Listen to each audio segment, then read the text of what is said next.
Hey everybody, what's going on? Buddy Blackford here with another Photoshop CS6 tutorial. And in this tutorial, we're going to be going over how to use the navigation system that is built in one of the panels of Photoshop CS6. And it's going to be like moving around and zooming around into your panel in like pretty much like a quick way. So let's get started. Now make sure you just have anything loaded. Make sure it's, I don't know, like a picture or anything that you have, and load that up. Now what we're going to do is come over to this panel right here where it says Navigator, and it's one of those, I can't remember what it's called right now, it just fell off the tip of my tongue. One of those things that sailors and stuff back in the day used to use, the wheel looking thing. Ah man, I wish I remembered the name. Oh well. So click on that, and then you get this panel called Navigator, and that's basically used to just like move around in the scene pretty much. Now we can zoom in and move around. So click on this little slider here, and then you can use that to zoom in or zoom out quickly if you want. You can also click on these like mountain buttons, and it'll zoom in and zoom out appropriately. So on the right side is zoom in, on the left side is zoom out. And then you can also type in however much you want. Now the lowest that you can go is 0.39%. Let's put that in. So like super, I don't know why you would want to do that, but maybe if you have something that's like really big. And then 3200 is 3200, which that's the highest that you can go. So you can see basically every single pixel, which is pretty cool.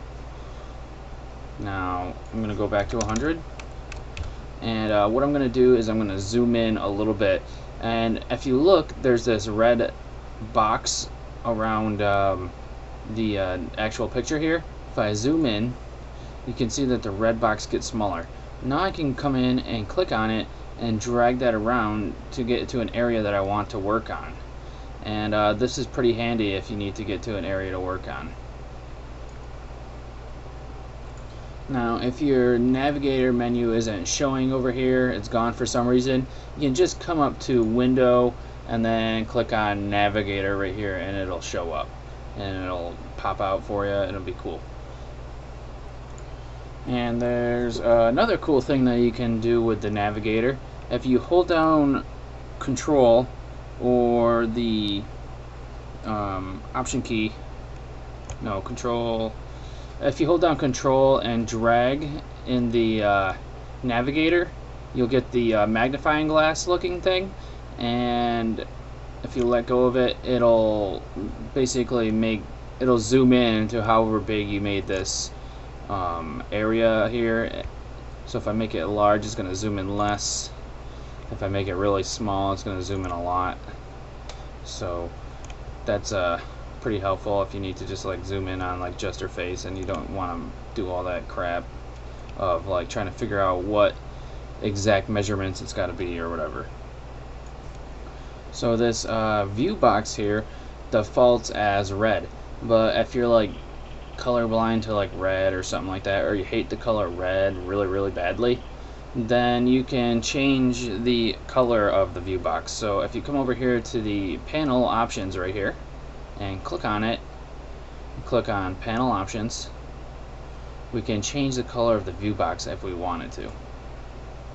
So now my view box is magenta.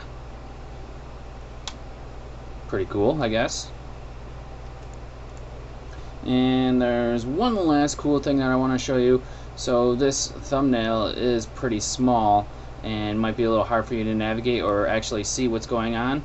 So if you come down to the corner here and drag out, make sure it's the double arrow there, and drag it out, your thumbnail will get bigger, and therefore your Navigator thumbnail will be easier to navigate, but it also gets in the way of what you're working on. So that's up to you how big you want to make it. So it's not just a fixed small thumbnail. I like to keep mine about this size, and it's not too much in the way, but if it ever does, you can just close it by clicking on these double arrows here, and it'll go back away. You just open it by clicking on that, or you can click on this again and it'll close it. So it's pretty easy. So that's all about using the Navigator, and it's helpful to just have up to quickly work with other brushes, so you don't gotta move around. And if you like only using your mouse, using the Navigator is cool, so you don't have to use so many hotkeys. Like you don't have to switch to the hand key, or the zoom key here, and or tool. I mean, and I'll show you these tools in another tutorial because they basically do the same thing that the Navigator does. I'll just show you how. So I'll see you guys in the next tutorial where we start talking about stuff like that. See you guys later. Have a good one. Thanks for watching.